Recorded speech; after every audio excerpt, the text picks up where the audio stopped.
a questão do instinto de sobrevivência. O futuro, o projetar lá pra frente. Então, por isso que a gente está sempre sendo jogado pra frente. Por quê? Porque quando você tá ansioso, você não tá pensando no que você tá fazendo agora.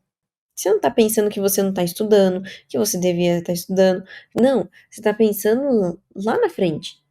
Você tá pensando na prova, você tá pensando o que as pessoas vão falar. Nesse sentido, você tá pensando que a sua família, né, quando você sair da prova, o que a sua família vai falar. Só que, às vezes, os sintomas da ansiedade, eles se confundem com o estresse. Mas, Patrícia, qual que é a diferença da ansiedade pro estresse? O estresse, normalmente, ele é um pico, né? Então, a gente tem um desequilíbrio no momento.